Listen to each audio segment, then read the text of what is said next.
Une équipe de photographes et un expert chargé par l'Association tunisienne de soutien des minorités et le Centre international Kaysid pour le dialogue interreligieux et interculturel ont atterri sur l'île de Djerba afin de réaliser un documentaire dont les lieux de culte et les monuments historiques et religieux témoignant d'une coexistence ancestrale sur les terres de Djerba. Nous sommes à la Ghriba de Djerba. Et cette synagogue a des origines qui remontent à l'Antiquité. C'est probablement, je dirais même certainement, la plus ancienne des synagogues de toute l'Afrique du Nord. La Ghriba existerait depuis 586 avant Jésus-Christ. Il n'y a pas de preuves archéologiques à proprement dire, mais une longue tradition qui nous permet de constater que ce fait est reconnu et établi. Ici, un groupe de Juifs s'est installé dans l'île de Djerba et a continué à prospérer jusqu'à nos jours. La Ghriba que nous connaissons et que nous visitons aujourd'hui est plus récente. Effectivement, le bâtiment a été refondu, restauré complètement, recréé en quelque sorte au début du XXe siècle, au seuil des années 20. La synagogue de la Ghriba, une histoire très ancienne et une merveille. Pourquoi ? Parce que ce terme de Ghriba signifie aussi bien l'étrangère que la merveilleuse. Et cette merveilleuse femme est arrivée pour s'établir et on l'avait rejetée. Et puis le lendemain, on l'a retrouvée morte. Et l'on dit que c'est sur l'emplacement de la découverte de cette dépouille que s'est établie la synagogue parce que la communauté d'alors, celle de Dirit, comme on appelait ce petit village, a constaté la sainteté en quelque sorte, en tout cas le caractère merveilleux de cette personne qui est arrivée. Et c'est pour cela qu'il y a donc non seulement un pèlerinage annuel qui est établi ici, à l'occasion de l'Ag Béomer, c'est-à-dire à l'occasion du 33e jour de la Pâque juive, mais il y a aussi un ensemble de traditions qui sont reliées à ce pèlerinage et également à la vie quotidienne de la synagogue.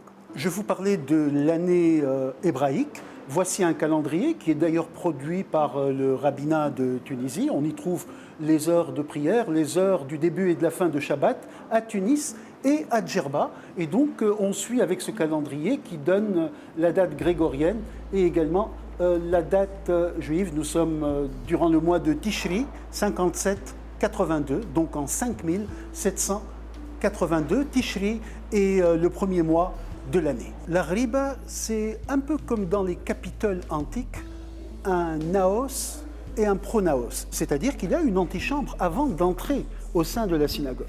Et cette antichambre, ainsi que l'espace de prière, sont absolument magnifiques en termes de décoration et d'architecture. Vous pouvez voir non seulement des arcades, mais également une sorte de patio central, ainsi que des céramiques qui recouvrent les murs, avec des vitraux qui se trouvent plus haut et puis des candélabres qui sont répartis sur tout l'espace.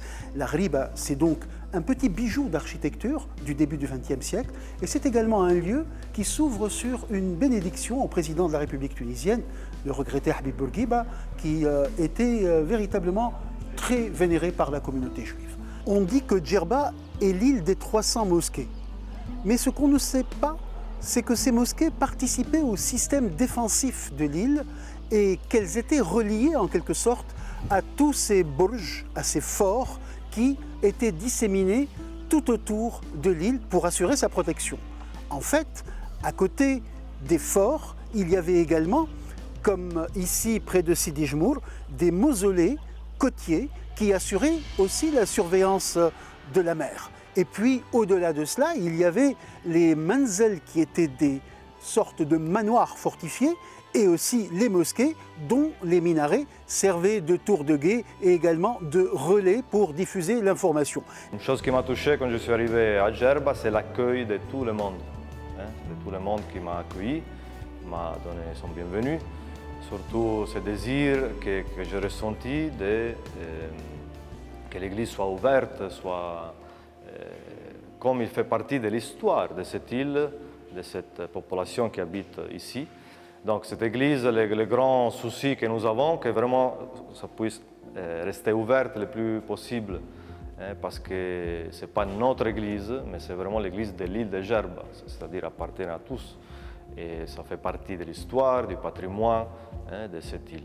L'église Saint-Joseph de Djerba témoigne de deux choses. D'abord, de la présence d'une communauté italienne et maltaise au XIXe siècle, et ensuite de la présence d'une communauté de retraités qui généralement viennent en Europe et qui ont revivifié cette église. Cette église Saint-Joseph est un exemple unique parmi les églises tunisiennes parce que c'est la seule à avoir été reconsacrée après le modus vivendi en 2005, donc après une fermeture d'à peu près une cinquantaine d'années. Aujourd'hui, l'église est en restauration et très probablement, elle va de nouveau recevoir les fidèles dans quelques mois.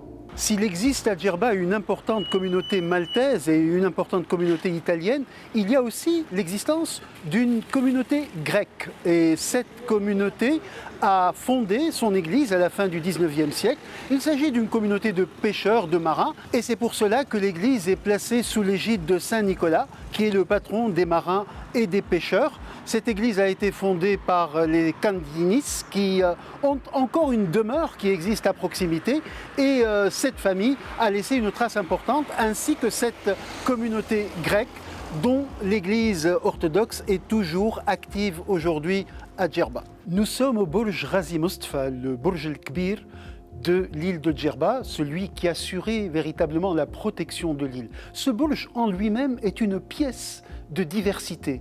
Il a une histoire multiple parce qu'il était une citadelle hafside, également un château aragonais, avant de devenir un fort espagnol, puis un fort ottoman jusqu'au XIXe siècle.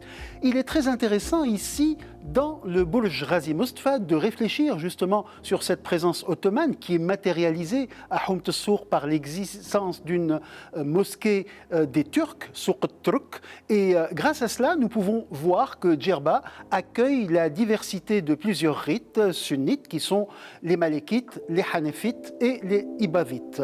Donc multiplicité de l'islam, existence de communautés chrétiennes et également existence d'une communauté juive sur lesquelles, depuis des temps ancestraux, veille ce Burj Razi Mostfa. Razi Mostfa, qui, rappelons-le, était le gouverneur ottoman de l'île de Djerba. Il a existé à Djerba 3 traditions musulmanes différentes, ce qui démontre bel et bien la nature de creuset de la diversité de cette île. Il y a la tradition ibavite, et nous sommes actuellement dans la mosquée Abi Meswar. Il y a également la tradition malékite qui a été consolidée par Sidi Jemni. Et puis, il y a la tradition hanafite qui est représentée, entre autres, par la mosquée des Turcs qui se trouve à Homt el-Sour. Cette tradition ibadite a un côté spectaculaire en termes d'architecture. Les mosquées ibadites, qui ont fait d'ailleurs l'objet de plusieurs ouvrages, ont une esthétique particulière et se distinguent par la blancheur repassée à la chaux de leurs murs et également les formes qui sont parfois assez brutes, assez rustiques, dirions-nous, de ces murs et de cette architecture. Ici, l'eau donc est un élément central et elle est toujours présente grâce à des citernes qui essaient de la garder. L'architecture de ces mosquées est en quelque sorte spartiate, très sobre. D'ailleurs, vous pourrez constater par exemple l'absence de minarets dans certains cas, ou encore des mosquées qui sont tout simplement souterraines, ou encore quelques marches qui nous permettent d'identifier l'endroit où le muezzin ira s'installer pour appeler à la prière. La sobriété légendaire, emblématique, proverbiale de ces mosquées ibadites à Djerba est devenue un objet de visite touristique et également un objet de visite culturelle. Notons par exemple l'initiative de l'association de sauvegarde de l'île de Djerba qui, pour sauver ce patrimoine, a restauré 3 importantes mosquées souterraines de tradition ibavite au sud et au nord de l'île.